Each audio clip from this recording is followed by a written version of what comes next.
Well, good morning and welcome to Brekkie with the Guy Who Sews. It is Saturday, I almost said Monday, the 11th of January, and I'm so glad to see each and every one of you. If you are watching the replay, welcome. I hope you enjoy it while you listen. And if you would just say hi in the comments and let us know where you're watching from. It's always nice to see where everyone's watching from. And if you're one of the wonderful people watching live and are up early, just like Andy and I are, welcome. Thank you for joining us. And we look forward to interacting with each and every one of you during the chat. I did bring along my friend Andy from True Blue Quilts. We have been good buddies for a while now. We are in this our online guild together. We chat back and forth all the time, but it's finally time that we were able to get together on the same day and same time to sew together. So, Andy, would you like just to introduce yourself and tell us a little bit more about you and what you do? Yeah, thanks for the invitation. It's been a pleasure. Uh, I love chatting in real time and not having to type all my answers. So, I'm Andi from True Blue Quilts, and I live in Phoenix, Arizona. And we are, I woke up to a freeze warning. So, we're having our few days of winter here this week in the desert. But yeah, bright, sunny Arizona. Everybody's welcome to come visit. February is beautiful. So I like to quilt. I like to say traditional blocks with modern fabrics, obviously, because we are. If you're buying any new fabric, it's modern. But I do like some of the bold, bright prints. And I'm a batik lover. I think we have that in common, Sean. Oh, we do, very much so.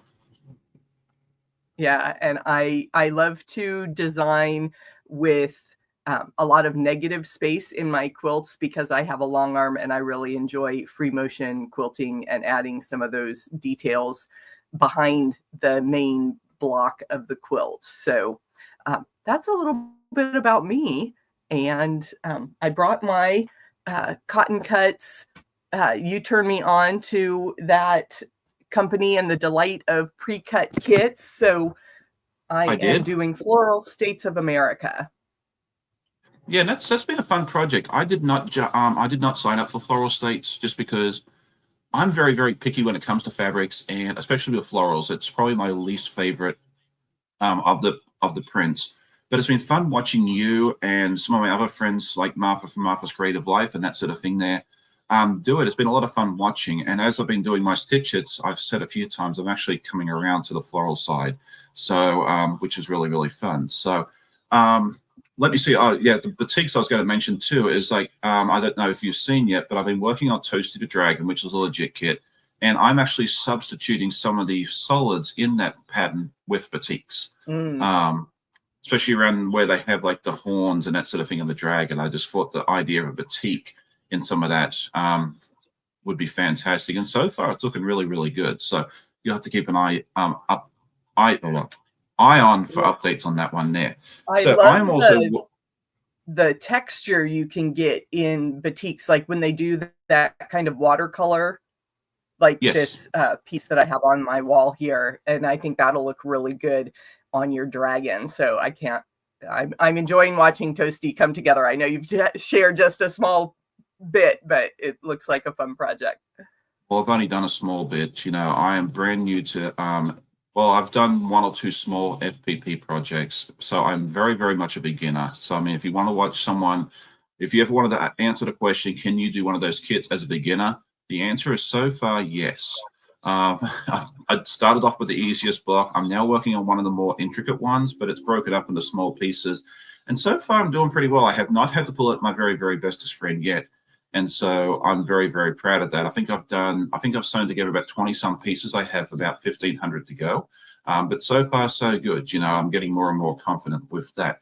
But I am going to work on the 12 Days of Stitches from Cotton Cuts because it's such a fun and easy project to do on a live. They go together pretty quickly, and I just do it by row, and I color coordinate all my stuff. I start with red and work my way through the rainbow. That's my little system, and it's been working pretty well for me. So let's see who is here in the house with us this morning. We have a lot of folks in here. It looks like we have almost 40 people watching so far, which is always good. Looks like my friend Tammy says she was here first, which is really, really cool because she's out there in the same time zone as you out there in Wyoming. Oh And I wow, yeah. goofed up on my thumbnail too because for some reason I thought you were in Colorado. So I found a picture of Colorado mountains and I was like, oh, now I've got to change it to the desert landscape. But we all Yeah, make no, mistakes. that's fine. I did spend many years in Colorado, so anything out west here is great, and we do love our escape to the mountains quite a bit. When the heat gets a little unbearable, we escape. Yeah, it's beautiful out there. I mean, I haven't been to Arizona yet. So the closest I've been to that would be Vegas. But I loved Colorado, and I want to get back out there again someday. So maybe that was just a sign that I need to make a vacation out to Colorado soon. Yes, But yeah, subliminal. yeah, there's a little quilt show going on out there next month too. I hear that's going on out there in Phoenix, which I won't be attending, unfortunately, because it's coming to Raleigh next year and it's a heck of a lot closer. So I'll be there instead. But yeah, a lot of you will be going out to that little quilt show next month, and I'm looking forward to seeing all the videos and feedback and everything else when everyone is out there at Phoenix. And if I went to Phoenix at that time of year, I'd probably end up at the baseball fields anyway to watch the MLB spring training. So probably best I stay here in Virginia. All right. Yeah, Anyway, getting distracted. we can hook you up with some accommodations to visit those spring training.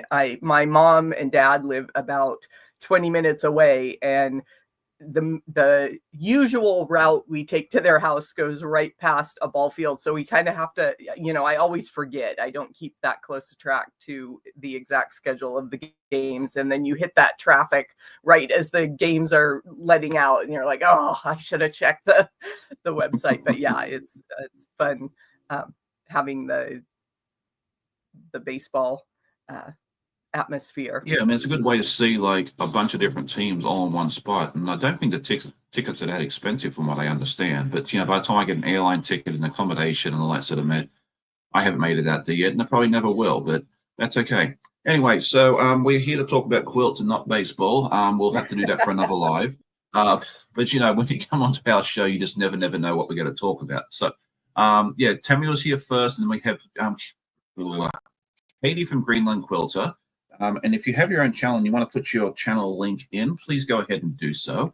Melanie Taylor, good morning to you. Annette, it's good morning to see you as well. She's another one of our wonderful guild members.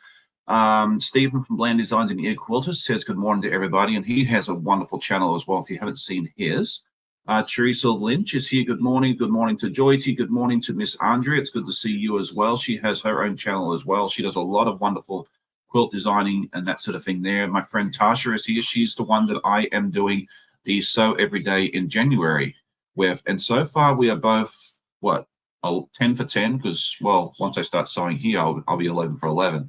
And I was reading somewhere yesterday, I don't know if it's true, because, you got to take what you see on the internet with a grain of salt, is that the second Friday in January is quit day. It's usually when most people quit their New Year resolutions. So we have both successfully made it through quit it day. So I'm taking that as a win.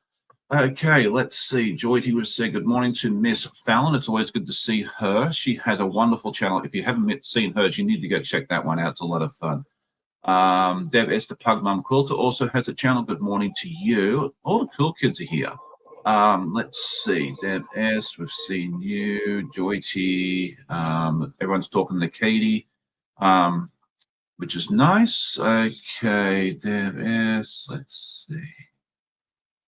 A lot of chat, which is great. Laurie Colgan, good to see you again. Good morning to Miss April. We're sewing quilt with April Sawtell. And a lot of these folks I'm talking about were on my trunk show the other week. If you haven't seen that, I mean, a lot of you have. But if you haven't, go check that out. Stephanie Fulton, good morning to you. Jeannie, it's good to see you. Kathy Klein, Sandy is here with us as well. Scrolling. Sweet Granny, good morning. Says hello from snowy, cold Western Pennsylvania. Yeah, we got a little bit of snow here this morning, but not a whole lot. They said 3 to 5 inches, and it's a dusting. So my poor wife's going to be very, very upset when she gets up this morning because, yeah, the weather people tend to go worst case scenario and it ends up being like a fifth of what they tell you. So, but one of these days they're going to cry wolf, and we're not going to believe them. We're going to have 6 feet of snow outside. You just never know here. Good morning to Miss Brenda. It's good from you. She says hi from snowy Kentucky, so it looks like they got some snow there as well.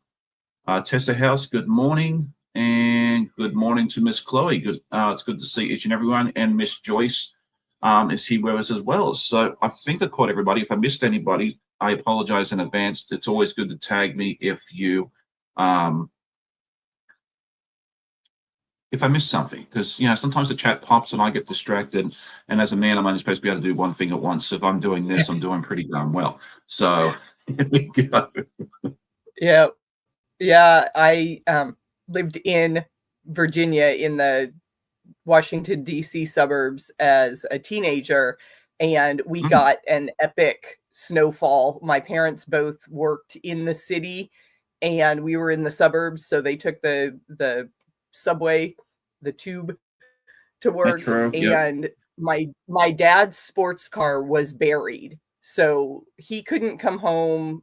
My mom was stuck at her job overnight, so me and my brother alone in the house for a night as we're all snowed in for my brother's getting up early to call the hotline for the school snow days and see if school was canceled again. So yeah, it was pretty crazy. What year was that roughly?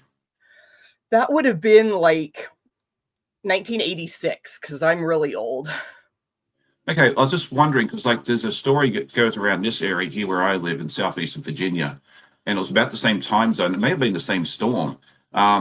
People were predicting, we might get 1 to 3 inch, a couple of inches, maybe 5 to 10 centimeters for the folks in the metric world.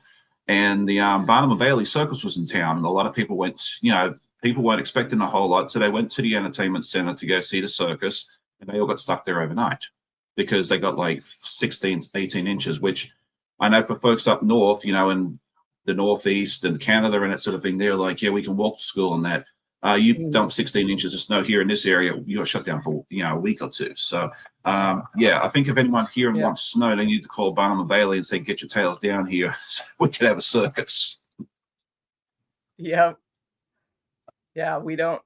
We occasionally, very, very occasionally, will get snow flurries in like the very outskirts of the Phoenix metro area. But we don't have to. But Arizona is a state that has several climate zones. Right. So within 2 hours, you can be in the mountains, in a snowstorm. So you get a little bit of everything. There is the opportunity if you like that sort of weather. But I have been here for over 20 years and very acclimatized to just the occasional rain. Right. Yeah.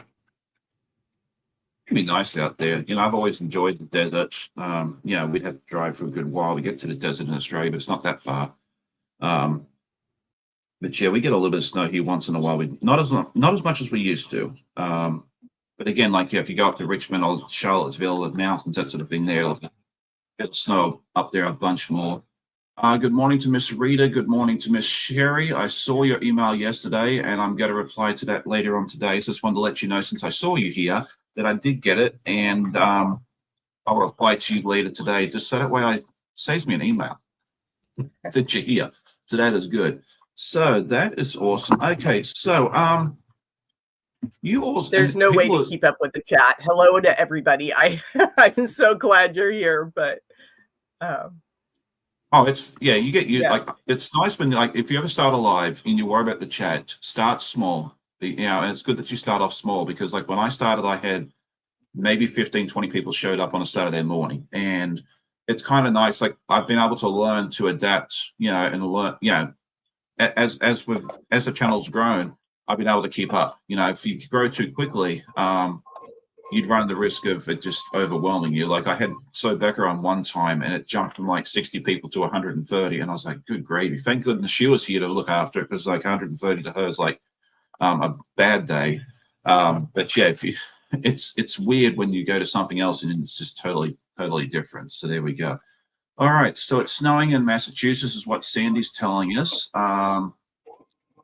Let's see. Good morning, Miss Inez is here with us as well. Looks like, yeah, Sherry says, look, a lot of us got snow or wintry mix. Yes, very much so. So yeah, it's one of those days. And I haven't had anybody from Australia and New Zealand hop in yet and say, hey, you know, it's 90 degrees Fahrenheit here because it's the middle of summer down there. So Yeah, we were talking a little bit earlier. I'm just setting up my workspace so people can see I'm working on the Wisconsin block from Floral States of America, and the state flower is the wood violet, which is never heard of that one. just a really I love violets, and this fabric is really nice. I'm a history buff, and I love Americana and maps. And so when I saw the panel that you can get with the Floral States Oh yeah, collection, that thing's pretty.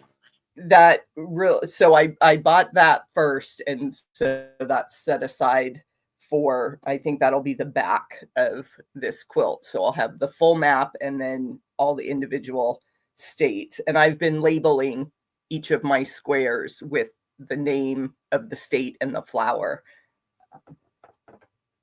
So it'll be a nice trivia heirloom. Yeah, I'm really looking forward to seeing when it's all done because what I know they got behind with shipping delays and that sort of thing there for a while. But how far along are you? Are you halfway done? Like, Yes, we are almost, I think we're 60% now. I think we're up to 30 of the 50 blocks because they send 5 each month. So right. Yeah, I lost track there for a while. So I know they had shipping logistic issues, which, yeah, if anyone works in the shipping industry knows it's been quite challenging the last few months with every part of the supply chain. But thankfully it should hopefully get a little bit better. And Cotton Cuts did a fantastic job of putting updates out and, you know, reminding people that, you know, it's coming. We can't control the shipping routes, but we'll get it to you as soon as possible. And so I really appreciated that. Yeah. And so you're speaking of Cotton Cuts and the Puzzle Mystery Quilt, and that you are doing the Flyaway, which is the new one coming out in just a few weeks, because it starts on what 6th, I think, of 7th of February, the first Friday. Sometime? Yeah. And so that's what, 1, 2, 3, 4 weeks away. And so you've got a fun colorway picked out because you're an ambassador again. Are you doing the small or the large? I do the small ones. I do too. I like the small ones. And I haven't finished a Cotton Cuts project yet. So I'll be starting my 3rd project and not ever seeing one finish. I mean, seeing them online, obviously, but not experiencing the finishing part for myself yet. So that's kind of funny. But yeah, I'm on Team Odyssey this time, and I took I was actually inspired by your Wild West, because the colorways are kind of similar. I think you're doing Tombstone. Is that your colorway for Wild Tombstone West? Yeah, which and Odyssey is similar with kind of browns and blacks. Yeah, that colorway for Tombstone's is quilt behind me as well. And they sent me I have to pull Jack out because I got the tips of my half square triangles got bunched up a little bit, and I decided I would go ahead and put a better finish on that corner. The nice thing is it usually comes out pretty easily, so I've been pretty good this time. There was, I think the last one we did, what was it? Not Village Green. I get them all mixed up. Carnival, Tree of Life. Tree of Life, thank you. That's the one. I could never remember that colorway, that Puzzle Mystery Quilt name. I was getting it mixed up all the time. I was calling it Carnival. I was calling it So Sweet. I was calling it Village Green. Like I was kind of, in some way, in that respect, I was glad that it was done because I I could never ever get the name of it right. I'd have to record my videos like 4 times to get the name of it right. I should have said, hey, here's the current puzzle mystery quilt clue 10, you know, like, so Right. that's what I'll do next. That's what I'll do next time when I get tongue-tied. Yeah, I But haven't that been was, doing tutorials per se for Wild West. I've just been sewing the blocks and sharing them on my lives. So, oh, Katie's yeah, doing the large flyway in Phoenix. That's going to be gorgeous. I love those colors. I think I like, was I was really tempted, happy with all to the, get the local connection with the Phoenix colorway, but yeah, that one could be fun. I know my friend Amber over at So Majestic, she's going to be the ambassador for that colorway. And then, yeah, you're doing that one. I still don't know which one I'm getting. It'll show up on my doorstep at some point, and when that does, we will have a very, very impromptu live that night, and we will open it all together and see what they sent me, because I told them, I said, hey, look, let's make it a mystery. Why don't you pick? And so I don't know what they have in store for me. that is very fun and very brave of you. But I mean, I say brave. All the colors are so gorgeous that I really would not be disappointed in any of them. So I just tend to, when I'm doing, I've got so many quilts, because I've been quilting for almost 20 years, and as a designer, I make a lot of samples. So my closet is full, and I need to we're and also my mom quilts. So and she's retired, so she is twice. I sew fast, but she's twice as prolific as I am, and they're just, you know, every member of the family has 17 quilts already, and I think I'm gonna put some of them on my uh, Etsy site and see if Right. there is anybody interested in full-size quilts, which is always a controversial issue because, there's the whole pricing issue, and people Oh, are for like, oh, sure. quilts are priceless. You're never going to get back what you put into it, so you should just give them away. And yes, we do a lot of that too. Yeah, my view on that is you do you. Like, yeah, there's a million different opinions on that subject, and I think everyone's point is valid. But what works for you may not work for someone else. So if really at the end of the day, if you feel like selling them at a lower price works for you, just so someone can use it, great. If you feel like you should get full price for it because you've worked hard on it, or that's how you got to put bread and water on the table, then Mhm. that's what you need to do. Like it's I really do believe that that's you do what works best for you in that regards, and that sort of thing there. So good morning to Miss Mona. It's good to see you. I saw a few other people pop in. I've probably forgotten already, just because I get very, very distracted there as well. So all right, so it looks like we're almost done with row 1 for this. I'm just making sure I don't mess this up. I'm going off a photo that I took. All right, and Mona was part of the trunk show as well. So yeah, that was a lot of fun. You do such a Okay, good job let's. with that. Thank you so much. Oh, that was so rushed. I should have started that a lot earlier. Like I was panicking the Sunday before. The Sunday before it released, I was contemplating, do I push this back a week? Hmm. And then I was like, you know what? So many people had already finished it, and they said Happy New Year and everything else, and it was just gonna be weird. But I buckled down. I spent most of the day Sunday editing and putting it all together, and it turned out beautifully. It has more views than any other video that I've ever released. It just was such a fun show. And I'm so glad I didn't, take the easy way out and say, okay, let's do it later on. So thank you all that came and watched and shared and liked and commented and everything else. It means that, and especially to the you and the other 28 people that said yes and actually were able to make videos for me. It means the world to me, because I couldn't do it by I could do a solo show, but it's more fun having everybody join me along. So we'll do it again later this year. It'll be a lot of fun. Yeah, but thank you, for everyone that decided to watch the show, and it's still on demand if you want to watch it if you haven't seen it yet, or you want to go back and see it again.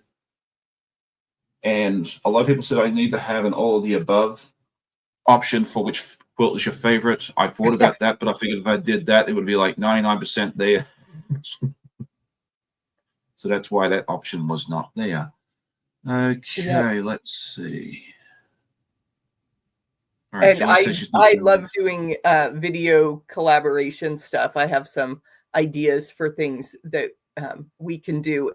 And if I know there's a lot of other people that have channels and are putting out quilting videos. So if you are interested, send me a message like on Instagram or Facebook at True Blue Quilts, and I will get you the Discord invite, because I started a Discord channel for quilters on video where we can talk about some kind of like growth strategies and things for YouTube. So if that is something that you're interested in, we will certainly share that invite.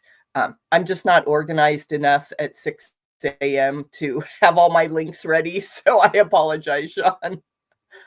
Yeah, or send if you can't remember Andy's information and you're interested in that, send me a message. I'm part of that group, and there's a few of us, there's a small handful of us in there right now, but we'd love to see that group grow because we bounce ideas off each other and everything else, and try and grow each other's channels. It's a lot of fun. So yeah, if you have a channel and you want to get part of that creator group, yeah, reach out to one of us. I'll get you the link if you can't remember Andy's information for whatever reason, and we'll get you connected. It's a lot of fun. I keep forgetting to send out a list to everybody. I'm a slacker. I really am. We're all busy, and we've got 16 different quilt projects going on. So maybe not that many, but at least 2.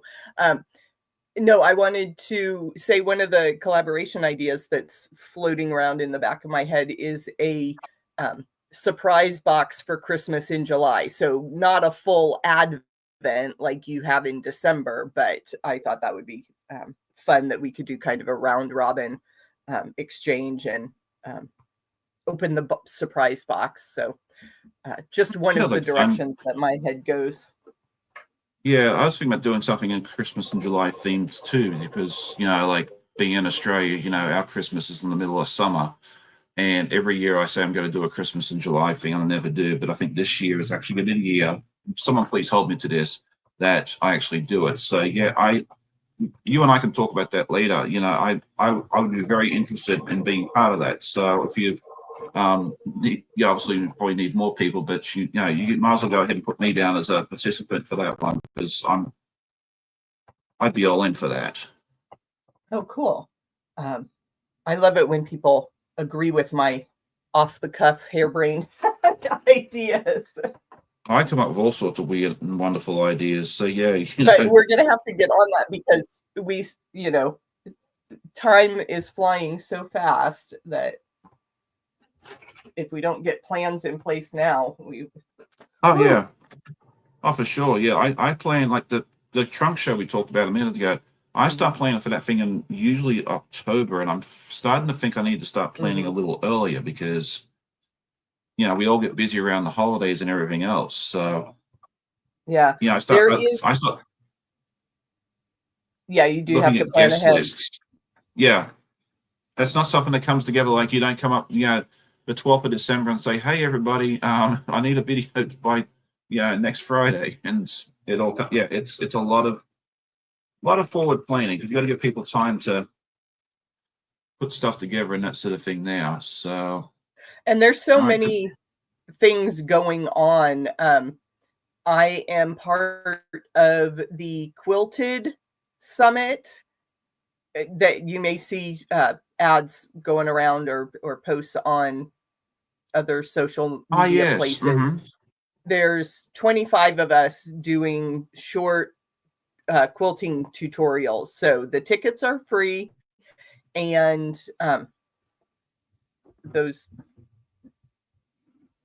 it's one of those things where you can buy an all access pass to have longer accessibility to the tutorials and lessons. But that is one of the things that I will take a minute and drop a link for everybody. Yeah. That will just be go ahead fun. and say hi. I might have to add you as a mod real quick. So just go ahead and say hi or something in the chat, just to make my life a little easier. Oh, okay.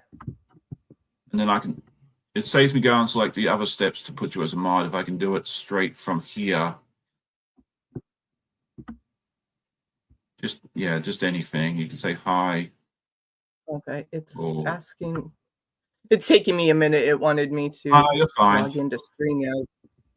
Okay, there we go.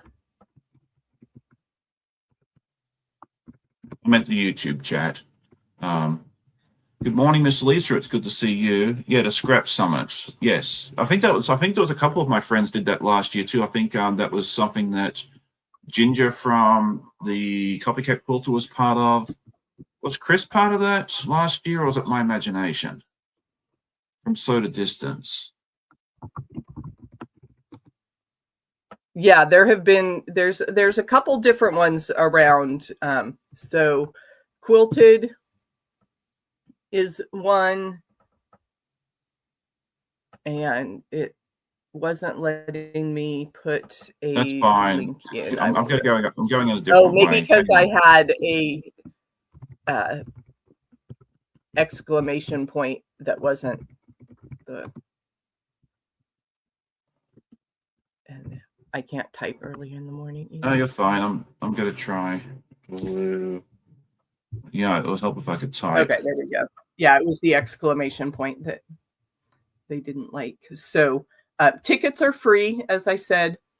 A variety of quilters with all sorts of different techniques. It's a new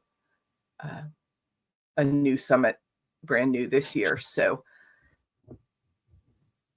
lots of opportunities out there. And as Sean mentioned, I'm going to be at QuiltCon because it's here in my hometown. So anybody coming to Phoenix for QuiltCon, please track me down.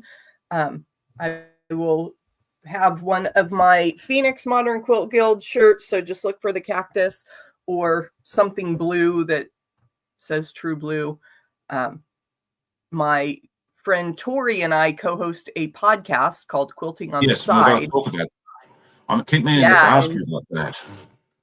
We're going to do, I think we were talking about finding a relatively quiet corner of the convention center to do some rapid fire questions for a podcast episode. So definitely, if you're in Phoenix, look for Quilting on the Side podcaster corner, and we'll. Yeah, trying to find a quiet Katie, corner in the yes, convention center is a challenge. I know of one in the Hampton Center, and we found one this year. No, it was last year now. In Raleigh, we know where to find one in Raleigh. But yeah, Phoenix, yeah, you're on your own. I even tried looking at blueprints on the website for Raleigh last year, and it's not easy to find a quiet. Yeah, until you get there and actually just go scope something out, it's difficult to find a spot ahead of time, which makes it a little challenging to do meetups and that sort of thing there. Thankfully, when we went to Raleigh last year, Becca and Donna and the crew all scoped it all out for us the day before, and we just had one big meetup for all the content creators at one time, so you can kind of come and meet everybody at once, and that was kind of a neat idea. So that might be something to consider for Phoenix. I think we'll probably do that again next year in Raleigh, is meet up at the same space, and you can just all come and say hi to me or whoever else shows up. So there you go. Yeah, it's definitely a challenge to pick which of the big shows you want to go to. Obviously when things are close to home, that makes it a little bit easier. I have been battling family pressure because they're reminding me that I spend way too much time planning my vacations for quilt events and not so much for just getaways with the family. So I need to do a little better balancing job there. Yeah. So far, I've only gone to the ones that are close to home. Like I have the Mid-Atlantic shows 20 minutes up the road, so I could duck up there on sometimes I take half a day off work on Friday and just duck up there and see that, or I go on Saturday. And yeah, Raleigh for QuiltCon seems like they're doing it every other year here. It's 2.5 hours away. It's not that bad. And then Road to Virginia, which is the East Coast version of Road to California, is coming out to Richmond this year, and it's 90 minutes up the road. So I mean, I'm very lucky that I have these shows all very, very close to home, where I'm only having to spend a day. Like I'm not having to spend extended days or anything else like that. So being able to duck away for a little bit is very, very doable for me. So Yeah, being that is able to good. get there on just a Saturday so you don't have to miss too much work for those of us that are Yeah. Yeah, 'cause when I went still to slaving away. Yep. I mean, that's, QuiltCon last year, that's what I did. I just got up at 6 o'clock that morning and just drove down there. And that worked out quite nicely. I'll probably do the same thing for Road to Virginia this year. You might just have to miss me on that Saturday. The Hampton show, I do my live. It doesn't open till 10, so I do my live here as usual, and then I pack, close the computer and jump in the car and up the road I go. So that works out beautifully. Yep. All right, so we got that. I've made you a mug now, Andy, so that way if you want to put your links in, you'll be able to. Okay. Yeah, I think it showed up just through the comments, so we're Okay. good. I may have missed it, but that's like we talked about earlier. The chat moves so quickly. I miss stuff. All right, so that's good. Katie, I'm not sure if they're going to do Road to Virginia every year. I think they want to because Road to California is a pretty established show here on the West Coast, and I'm sure they just want to make it more convenient for people. So this will be the first year for them, and I think a lot of it will depend on how successful it is. And this is just my unqualified opinion, of course, but I think it's going to do exceptionally well. Raleigh last year for QuiltCon was the biggest show, from what I understand, was the biggest show they ever had, like attendance wise and everything else. And Richmond's it's in a good spot. You're 2 hours from Raleigh, so the folks from North Carolina can just come straight up 95. You've got all the folks from my area here. DC's an hour and a half up, well, depending on traffic, an hour and a half up the road. So, Baltimore, Philly, they're all within driving distance. So you've pretty much stuck yourself in a really, really, really good spot where people can come. So I think the potential for the show to do very well this year is exceptional. So we'll see, and again, like it's a long day's drive, but I guess you could come all the way from Atlanta to Richmond if you want, straight up 81, 85. I'll get the interstate right in there. And you can come up 81, but that'll be kind of a little detour for you. So there we go. All right. So Lisa says we need a bus, a driver, and a mental health timeout for those who don't like leaving the house. Yeah, I don't like leaving the house for a lot, but I'll go for a quilt show because that's where my people are. So, and that was one of the things I really enjoyed about QuiltCon last year was meeting all the people. I got to meet quite a few of the viewers. It was really, really neat being able to meet the viewers and some of the other content creators I hadn't had a chance to meet in person. Okay, so question is, when will Road to Virginia be scheduled? I think it's like the second last weekend in June. It's like the 24th. Hang on a second, we will tell you in just a moment. Let's see. Road to Virginia. Oh, they actually have a nice website now. How about that? All right, we're going to put the website here. And it is the week before Quilt Canada. I'd like to go to that show too, but I think that's going to be asking a little much. Let's see, June 26th to 28th. So right before July 4th or Canada Day. No, they actually have a show info. They have a class schedule. Yeah, they don't have a whole lot up here yet. They'll do more information very soon. Looks like they have class information now. Do they? Yes. I don't know. Anyway, I put the website in. You can all go take a look at it and see. But yeah, I think Tasha's planning on going. I will definitely be making an appearance. I'll probably go up on Saturday just because that's a good day for me. Although maybe I'll go. No, I won't go Friday because traffic going up and back is going to be horrible. So I know better than to try and leave this here on a Friday afternoon.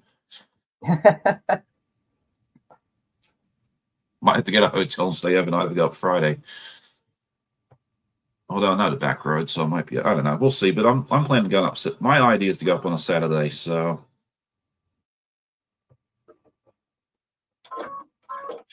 All right. So good morning, Michelle. It's good to see you as well.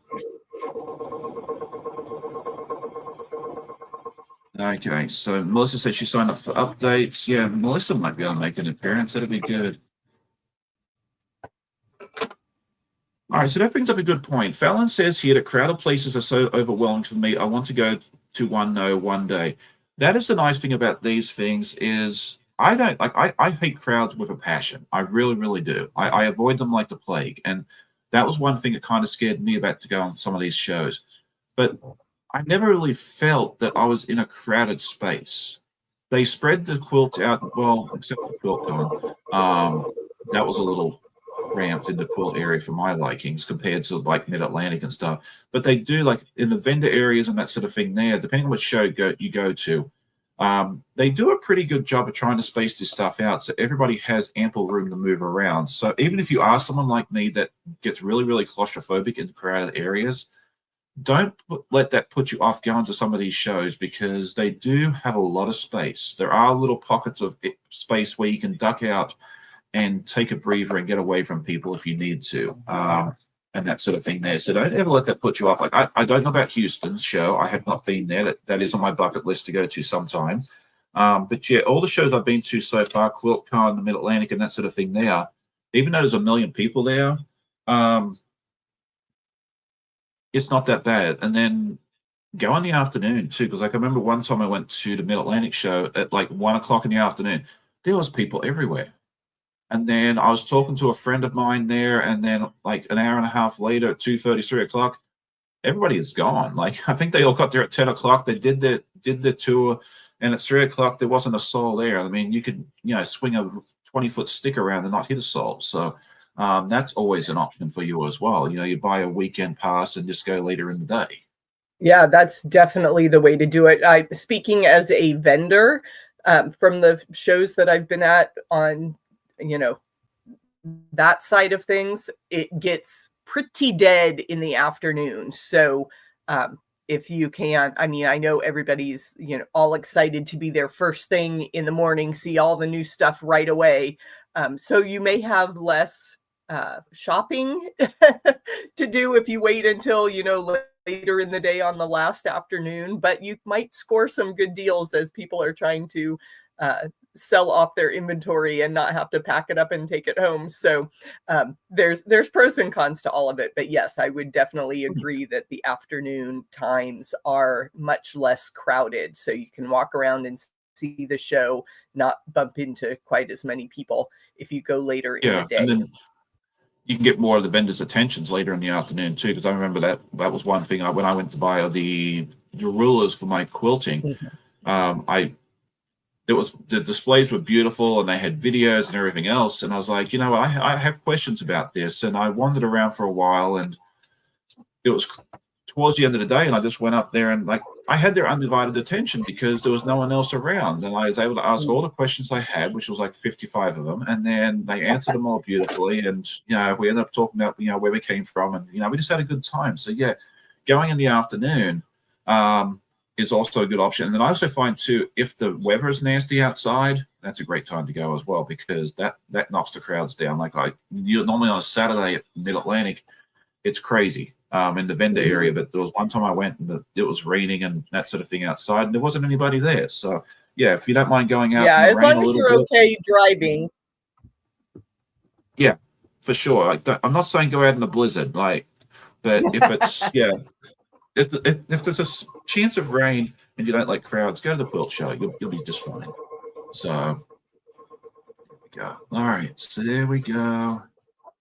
Fallon says she likes to go grocery shopping super early. Yeah, Fallon and I are spirit animals in that respect. Yeah, I like to go early in the morning. If I have to go to Walmart, I'm there before everybody gets out of bed and gets their coffee. So I totally get that. And so, do you want to tell us a little bit more about your Quilting on the Side podcast? That's something you said you do with your friend Tori, and you find we were talking about it one time, and I love the idea of I like the play on words of the name, yes.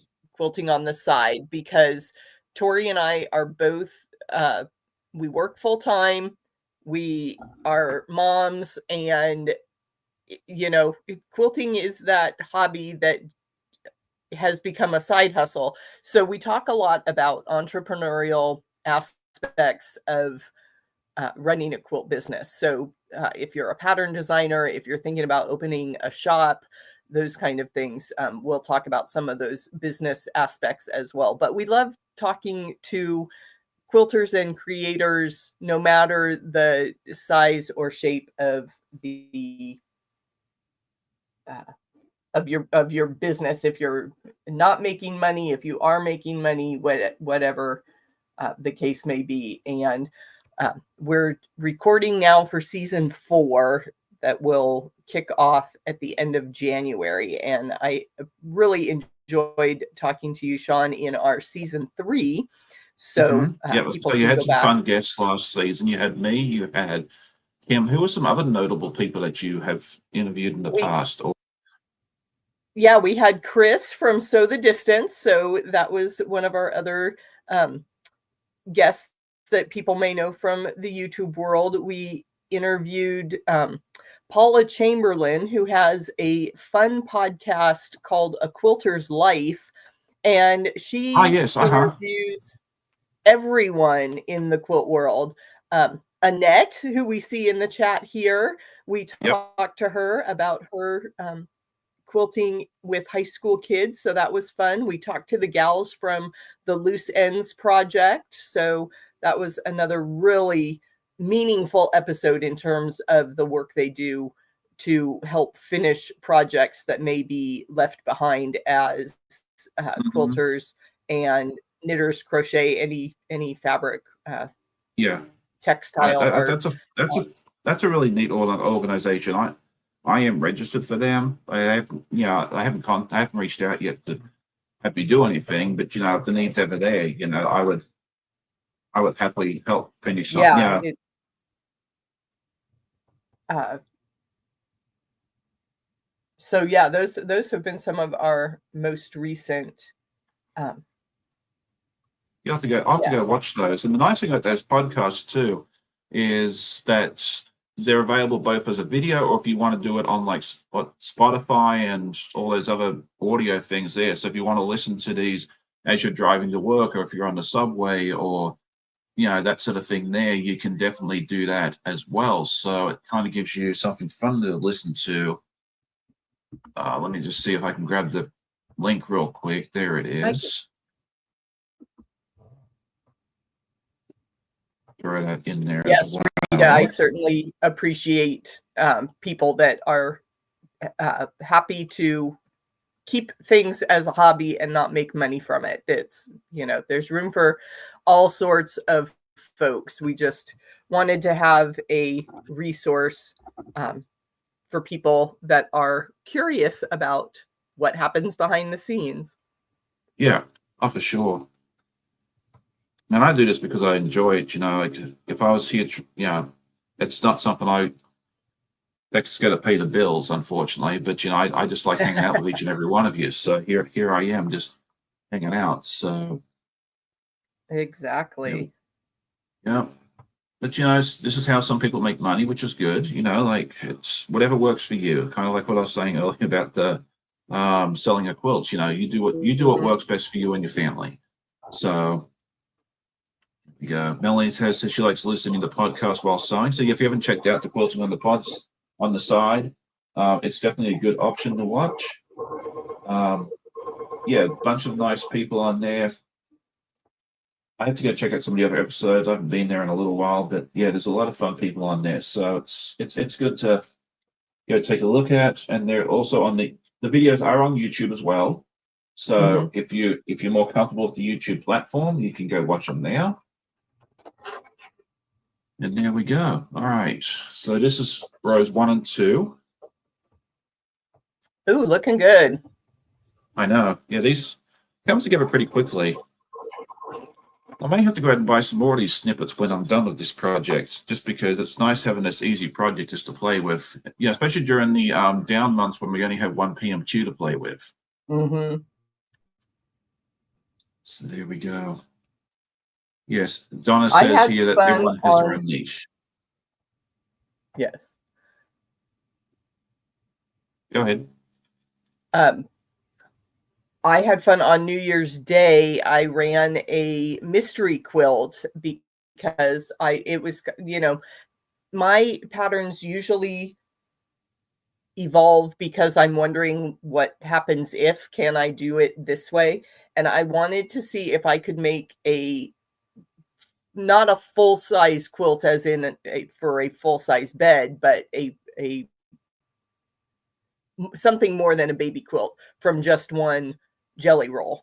And I planned it all out, and so it wasn't just a jelly roll race, because I know those come out to about a throw size. And so it worked out to be a 50 by 60 quilt, and we got it all together within, I would say it's a 2-day project. We didn't quite get the whole thing together in the 1-day session on New Year's Day. But yeah, that was a lot of fun with folks here on YouTube. Well, that's cool. I didn't know about that. I can't possibly see everything that goes on. So, right. And there was so much going on New Year's Day. It just is one of those things that I know a lot of people were having lives and kicking off quilt-alongs and that kind of stuff. New Year's Eve was crazy. Like everybody and their sister seemed like they had a live or an event that night. So, and I was actually sick, so I had my box of Kleenex, and I gave up at around 9 o'clock. I said, I just can't last till midnight this year. I took some NyQuil and went to bed. Oh, hi, Casey. Yeah, good morning, Miss Casey. It's good to see you. Let's see. Balance is the last time she went to a mall, went on lockdown. I was reminded why I shop from home. Yeah, it's just easier. And half the time, like if I go, let's say I go to Walmart for 5 items, I have to end up going to 2 different Walmarts or Walmart and Target. So yeah, well, stay away from that topic because that's just going to get people agitated and frustrated too. And Zaza's here. Nice to see you. Janice. Oh, Zaza, how are you? It's good to see you. Let's see, Janice is here with us. That's good. I think I said hi to Janice earlier. Maybe I did in my head and that sort of thing there. So I don't know. When it comes to fabric is one of those things I do like to go shop for in person where possible, because I like being able to see it and touch it and see if the colors are true. Like, because sometimes on a screen it looks a little different to what you get at home. So, I mean, will I buy online? Absolutely. I will get fabric online sometimes. The fabric I got for Toasty I did online just because it was so much easier than me having to go into the store and try and find the right Kona cotton color. And then when that wasn't right, try and find something that was close. I was just like, you know what, I'm just going to go. And plus I had a bunch of gift cards for Fake Water Shop. And I was like, okay, well, this is a sign. I need to buy it here. And it worked out beautifully. But I do like to go and buy fabric in person whenever possible, just because it's nice that way. I was not paying attention. Whoops. You have to pull out a very, very bestest friend. Yes, this happens to me on live all the time. You would think that just follow the directions, but I didn't put these blue squares. I've got them flipped, so there's no way to make that piece make the pinwheel the way it needs to on this block. Me and Jack. It happens to me too, and I really do think it's that, when you're sewing in a room by yourself, you can put your focus on what you're doing. Whereas here we are interacting with our lovely guests. You're talking to me, I'm distracting you, and that sort of thing there. So it's a lot easier to make a mistake. So I think that's why you'll see me more recently. You'll see me just sitting there staring at the screen for a second. That's because I'm looking at the screen to make sure I have it right.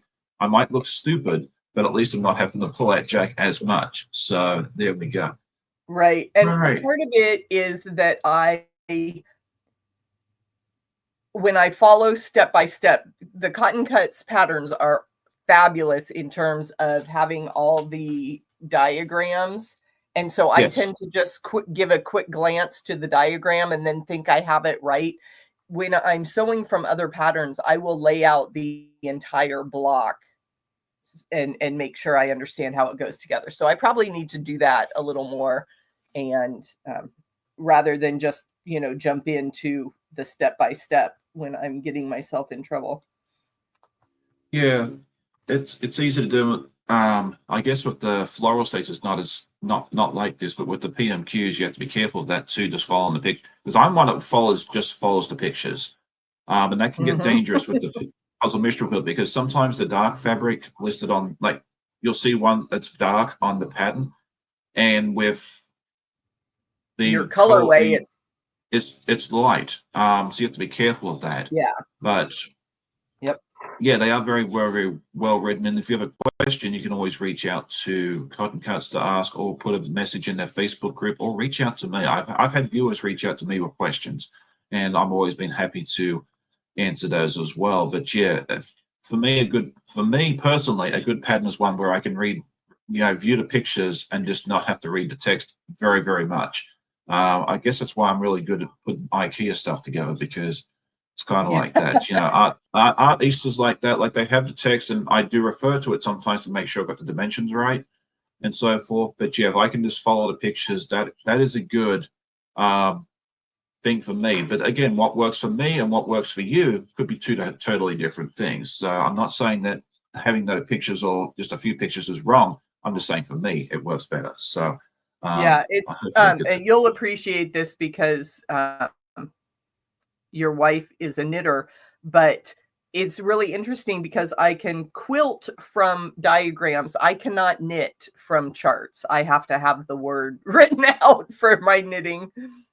I think she can read from a chart like that, but she does better with the words as well. So I think they're transitioning more to the word. I think that patterns tend. I remember seeing that when I was a kid, like, when my grandmothers and aunts and that sort of thing used to knit and crochet.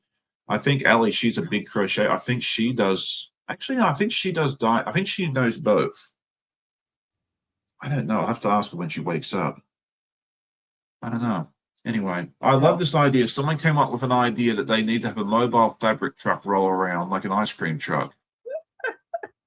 There are some people that have things like that. We've had guild presentations from people that have like a little trailer, and so then you can go out and shop in their trailer. It's super cute. And I thought the same thing, like if you renovated a school bus and put in, a few sewing machines and of course the fabric and stuff, and then like take it into neighborhoods near an elementary school and let the kids learn to sew, that would just be so fun. There you go. But I'm not sure of all the logistics of refurbishing a school bus to make it a portable quilt studio. Even more fun was one of them London double-decker buses, and then you'd have twice the amount of room. Oh, that would be fun. Okay, so like I said, I'm going to be bridges, yeah, smarter now and lay out my whole block so I understand how it goes together.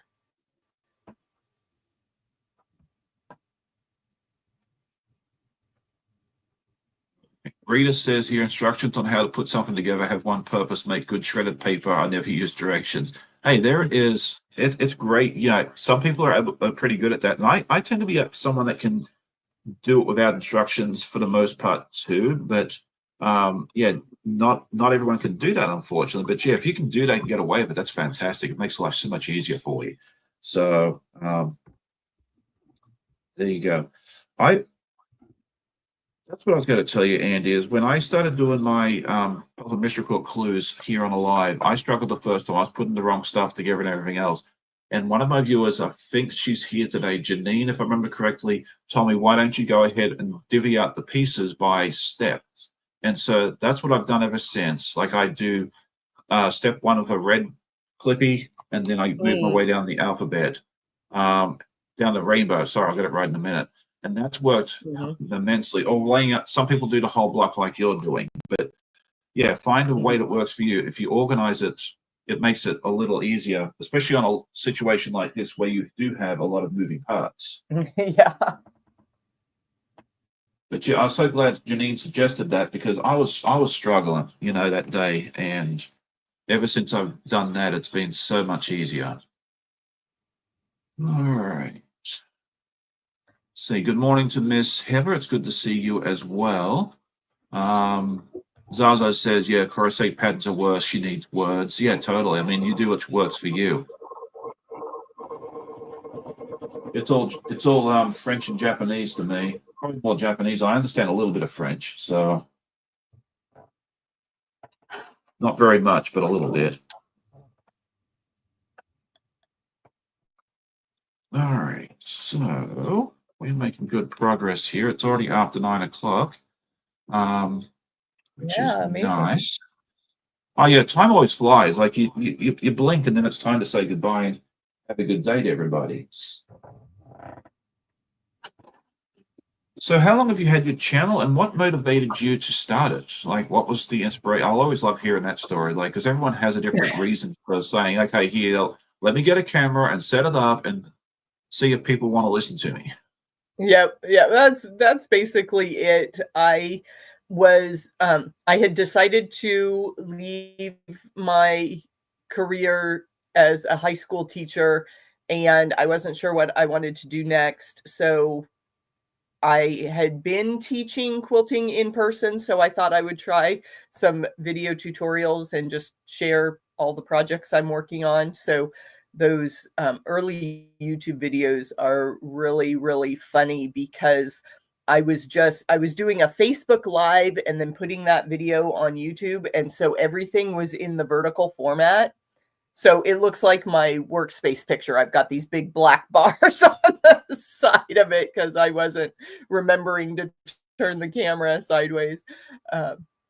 Yeah, so that was funny. That was in 2019. I eventually did go back to work as a trainer for preparing educational materials for adults. So I work for the state of Arizona, um, developing training materials there. Yeah, I'm the teacher, the bossy older sister that has to tell you how to do things. But yeah, it's evolved. I have multiple quilt projects going on at any one time, so I just am sharing all about that. I started a temperature quilt for 2025, so it may not be very interesting with rows and rows and rows of red fabric for hot temperatures, but we'll see. Yeah, it always looked like those temperature quilts. I did one, oh geez, it was almost 10 years ago now. Yeah, we started in 2016.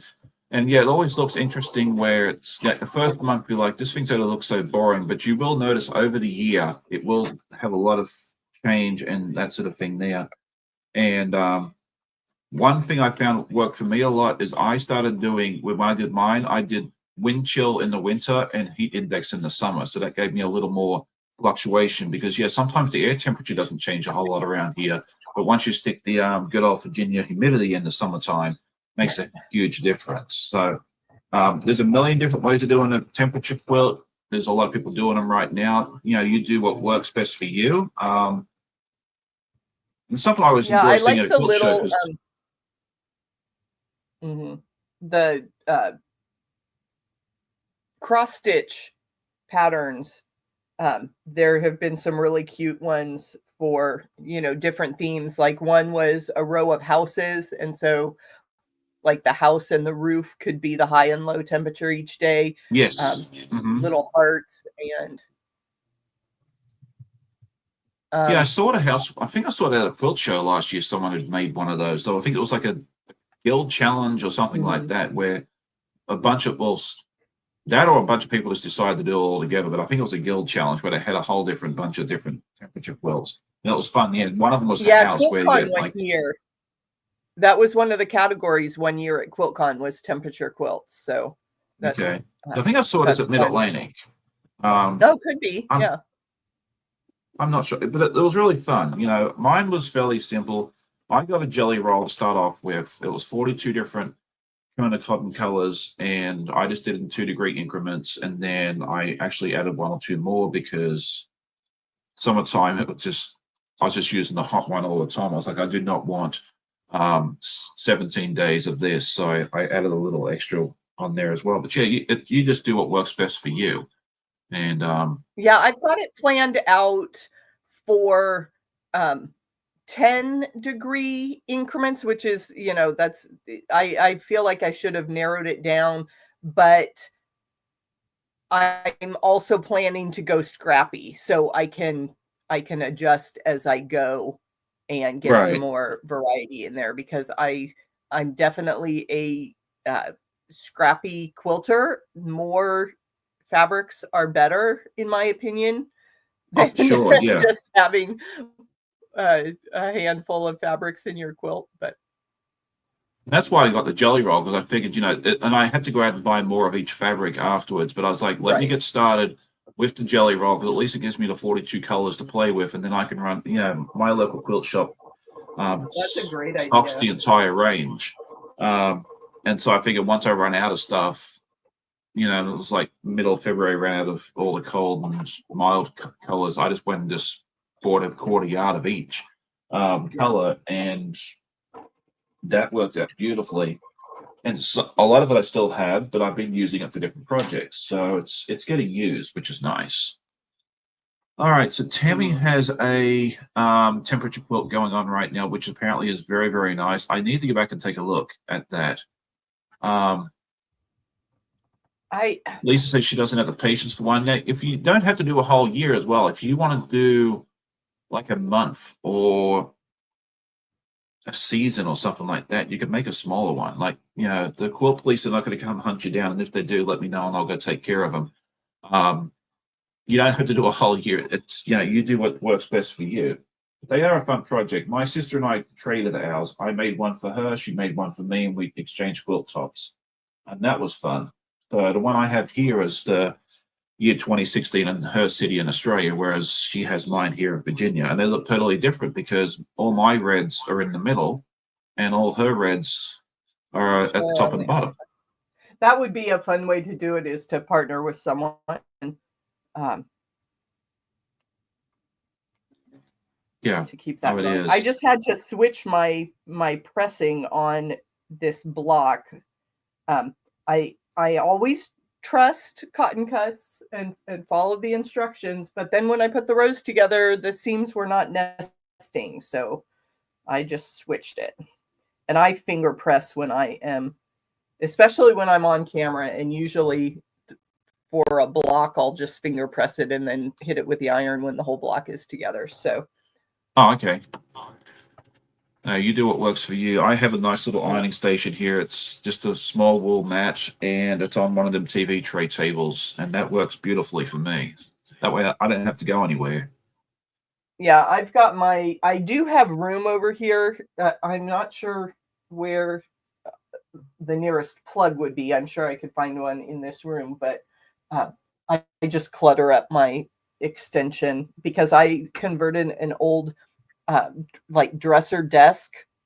It's a Uh huh. L-shaped unit, and so I've got all my drawers are full of fabric and assorted notions and things, and I've got all my handy little tools and baskets of leader ender triangles and all sorts of stuff. Yeah. So I certainly could get organized and make a sewing station, but I tend to keep my iron on the other side of the room. There you go. Yeah, it's amazing how we come up with all different ideas to make it work for us. For I everyone, am it's different bound and because we all need determined to different get this spaces. Wisconsin block done. Amber says she only does scrappy. She has a lot of stash, so do I, but it's a good thing. It means I don't have to go to the store as often. Good morning to Miss Jackie. Giovanna says, I'm putting the temperature on my calendar and then I'll use it to make the quilt together all at once. That's what I hope to do. Now, the other thing you can do too, and this is something I did during my project, is I tried to write down the temperature each day, but sometimes I forgot. If you go out there and look, I think, you can do historical weather data for your city. If you do a Google search for it, I think Weather Underground is the one that I use, but you can use whichever one you want. If you put in historical weather data and then your city name, you can look up the temperatures from, who knows how long ago. So if you want to make a temperature quilt for the year you were born, or the year, one of your kids graduated high school or something like that for them, you can go look up that data and that sort of thing there. So you don't have to sit down and religiously write down the temperature each day. You can if you want. If it's easier for you, great. But there was days that I missed, and I'm like, I'll just go look it up that way. So it makes it not as intimidating. Or if you forget a day, you don't have to worry about it. Yeah, the internet makes it very easy. I use the Weather Underground is my go-to site to track because, I want to get the accurate temperature from the previous day. So you have to look it up. But what I have been finding very funny, like I said, I always say I live in Phoenix, but Phoenix is, 3 million people. So we're, and it's like 50 miles across. So we're a big area. And the official weather in Phoenix can be, 3 to 5 degrees different from where I am in the suburbs. So I was looking for a weather station in my corner of the city, and I can click on it. But then when I expand it to get the history, it reverts back to the main Phoenix. So I've been having very minor irritations with this website that it has been very funny. But like I said, I'm using such a big temperature range that it really doesn't matter. So I'm getting over lucky. I'm lucky because we have, like you said, they have different weather stations, and the weather station that's closest to me is at a civilian airport. So it tends to have all the information I need. So if you're close to an airport of some description, whether it's a commercial airport where like JetBlue and Delta and American all that flying, or just a little one where the private planes come in, they all tend to have the better information. So that is awesome. So let's see. Rita says, my iron is an ironing board behind me when my sewing machine is on a table, and to the right is my cutting mat on the large double TV tray. Everything is right there, so I don't have to worry about walk. Yeah, that's kind of how I am. Everything is within like reaching distance, and it works out beautifully, especially on a live. I don't have to get up and wander off anywhere. I just turn. You see me turn. I'm usually ironing something. Yeah. But this is row 3. Ooh, very nice. Yeah, I have just this little mat set up, and then right behind my machine off camera, I have another full table with a big cutting mat. So I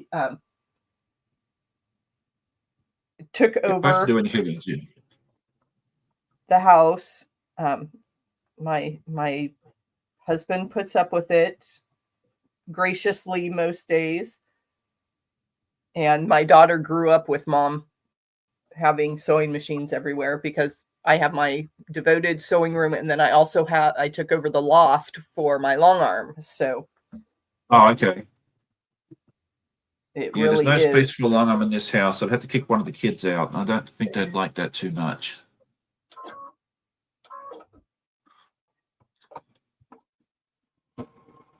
Yeah, my long arm showed up 6 months before my daughter, so that's how we worked that. Oh, okay.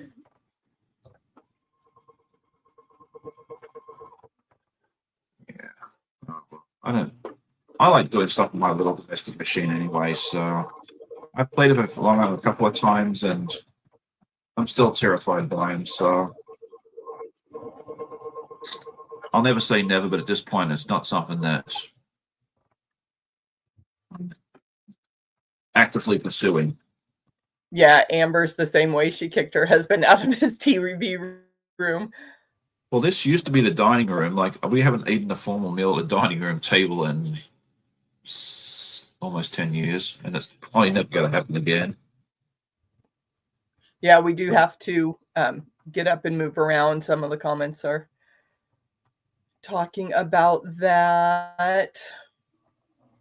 I don't worry about the getting up and moving around part because, during the live, and this is another reason I like doing a morning live, is that I get up, I feed the dogs, I put them outside, they come back inside, they go to sleep. After the live, though, they get up and run around. So, I mean, if I'm here for more than 20 minutes before I have to let one of them outside, it's a very peaceful day. So yeah, I'm up and moving around. Don't worry, I'm not sitting here for hours and hours and hours on end, not getting up. So the dogs make sure of that. Yeah. Okay. Success here for Wisconsin. Hooray! You want to show us? Oh, there you go. Yep. Oh, it's really pretty. There's the full block, kind of a windmill looking thing. And I like, there has only been one block where we didn't have any of the white fabric. So I really appreciate having the white fabric, since I said that I am using a micron pen to write the name of the state and the flower just along the seam there. So. Oh, okay. Well, you could always put a white block in there yourself if you wanted, right? I could, but I sewed it all together before I thought of it. So I'm not taking it. Okay. It was a lighter color fabric. So, you know, if they have to hunt for one state name, then they can do that. There's always applique, right? Oh yeah, there's that idea. Ooh, and yours is coming together. Yeah. These come together pretty quickly. I mean, it's really neat that they come together so quickly. This is going to end up being 4 bear paws coming together. Mm-hmm. Where are you finding your patterns? I'm making them up as I go along. Oh, that's awesome. The whole idea, from what Kim Moose was saying from Cotton Cuts when she designed this whole Stitch-Its idea, she wanted to be like Lego blocks, where you just kind of got sent a bunch of different things and you just kind of put them together to see what would match. And so I got these little boxes, and they had 48 little half square triangles and 12 squares. And I just pulled the boxes out, and then I just lay it out. I decided I wanted to do 6 by 6 squares. Okay. And so I just pull them out each time, and I just I tried going online and looking up 36 patch things, but it was all squares. And I was like, okay, that's not going to work for me. And so, yeah, I just sit there and play. And so, yeah, I've seen some diagrams that have like all the different things you can do with half square triangles. So I didn't know if you had a resource there, but I really, I like your creative approach of just working with the pieces you have and laying them out until it looks good. Yeah, and that's kind of what I did, and it was interesting, because I was like, this is what I've been doing. And then, Kim comes on one of her lives, talk about the Stitch-It. She's like, yeah, it's designed to be like Legos, where you just kind of put it out and just kind of play like it. Oh, cool, I've been doing it right the whole time. So, yeah, it's a lot of fun. I just had a really enjoyed it. It's been fun interacting with everybody, making the videos and having people vote on it. Because sometimes the one I think's going to, well, a lot of times the one I think's going to win doesn't. And that's okay, because whatever I put up is something that I like, that I'll be happy to have into the quilt. And so at the end of the day, I plan to make it into a lap quilt that we can have here in the house. It's going to just be a lot of fun there. Good morning to Miss Laura Lynn. I didn't see you sneak in. She said she enjoyed the stream. She'll probably be live later on, so go check her out as well. Yeah, Rita is saying she made a king size quilt from a bunch of scrap half square triangles. I could probably do the same thing with my pile of scraps. Luckily, our guild, my in-person guild, is having a rainbow scrap challenge for the year. And so each month we'll draw a color, and then you can make whatever kind of blocks you want from that color. And I have so many ideas. Okay, well then you've just been nominated to be the guild challenge person in our online guild, because I've been looking for someone to do that. So I might have to recruit you for that. Goodness, yeah. It's twice a year. You won't have to worry about it till April. Sure. I was going to say, just use some of the blocks that didn't win in your snippets challenge. And I like the idea of that rainbow thing, though, where we pull out a color and say, make something of this. I don't know. We'll have to come up with some stuff. You don't have to do it, but I do need to find someone soon to take that, because I tend to be someone that just takes on everything myself, and I really shouldn't do that. I really should be delegating it out to other people. So There Yeah. you go. All right. So we have some questions here that we're going to answer real quick. Mom and Pop Quilt Shop, when are you live? It's usually 1 p.m. Eastern on a Saturday, unless they have a special 6-hour, 12-hour live. So usually it's 1 p.m. Katie is normally live at 4 or 4:30 in the afternoon on Saturdays, but she will not be live today. She's taking a little break, but she should be back next week. And then Donnell Stitchery will be live at 10 a.m. So she'll be live in about 40 minutes. So hopefully that answered all those questions there for you. Melissa says she loves the bear paw. I do too. So I think it's turning out really nicely.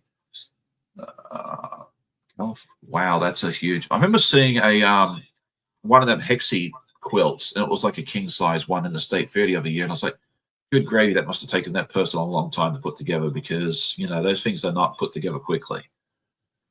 I All am right. like Amber is asking when my live stream is. I do a whip Wednesday, and it's usually 4 o'clock local, which is 6 p.m. Eastern on Wednesdays. I just jump on live after I get off work. So kind of an awkward time, but as Sean and I were saying with time zones, it's like when you have a quiet moment, it's always going to be dinner time or, some awkward time for some other time zone. So luckily, there is team replay, and we appreciate so much the people that come Oh, in absolutely. afterwards, Yeah. hang out We with us. love the live chat, but yeah, I know a lot of folks come and watch the replay, and I love each and every one of you for doing that, because our views of you, we love interacting with you, but yeah, either way as well. So there you go. All right. So, I actually do have a live, and I probably need to update this thing. I'll put the link in the chat as well, of when most people are live. As I said, I do. If something on this is not correct, please let me know. If I don't have you on the schedule, please let me know, because oh, there you go. Giovanni just asked if I can put the live link on. I just did. So there we go. Yeah, I put together a Google spreadsheet of when everybody goes live each week. Like they're general lives. It's not something that's real time updated or anything else like that. I have to manually do it, but it kind of gives you an idea of when people are going live. So that way, because I can't remember when everyone's live. So there you go. But this is something that I thought it'd be fun for the community to have. So that way you can kind of maybe find some new people as well to support that you didn't know go live. Tasha, let me know if Jess you're on has there. been sharing. Sorry.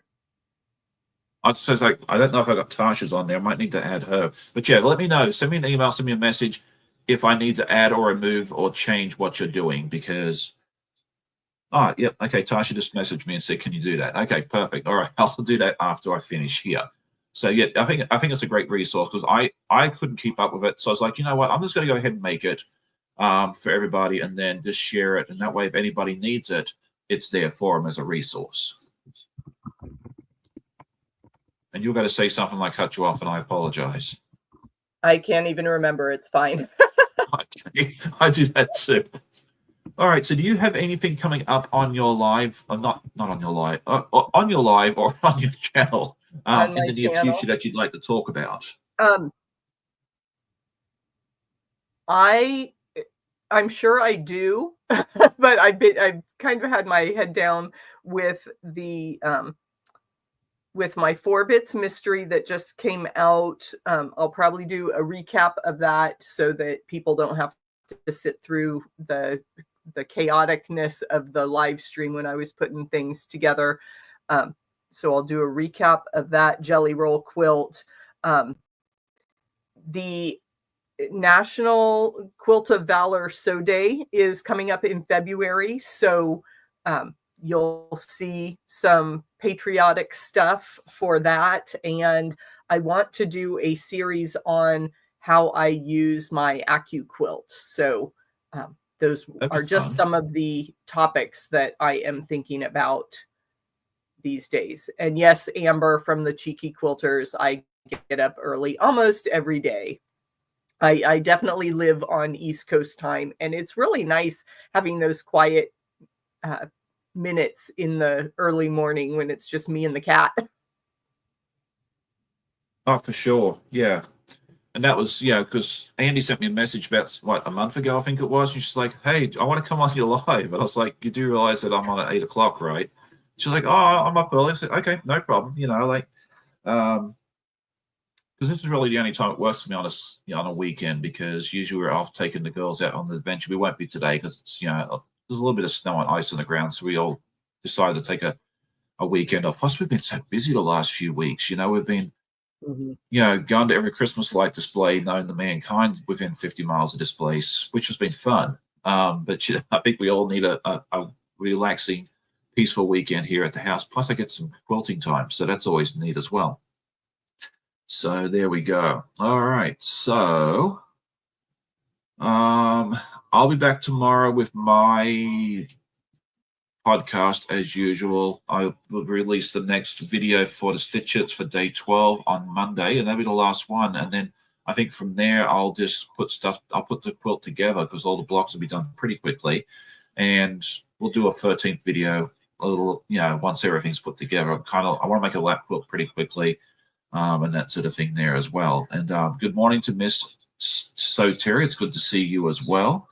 And I think with that, have we got anything else, or are we done? No, I think we had a good session. Great to see everyone. We did. Thanks so much. Yeah, well, thank you. And if you haven't checked out Andi's channel, you can look her up anytime during a live by typing in Andi, A-N-D-I, or today it will be guest. Joyce says she has to go feed the fur babies and shower. Have a good day. Yeah, we're getting ready to say goodbye to everybody. Margie says she sewed and embroidered a Valentine's-themed pillow cover this morning. I sewed the back of the pillow cover with a zipper backwards twice. I need to wake up more before trying this. Yes, if I have to do something twice, if I do something twice and mess up, it goes into timeout, and I go take a nap or go get some more coffee or go work on something else. Yeah, it's I try very hard not to make the same mistakes 3 times, although it's happened. None of us are perfect. Everyone's saying have a good weekend. Yes, I think we'll go ahead and just finish up just a hair early today, but that's okay. I hope you all have a great day.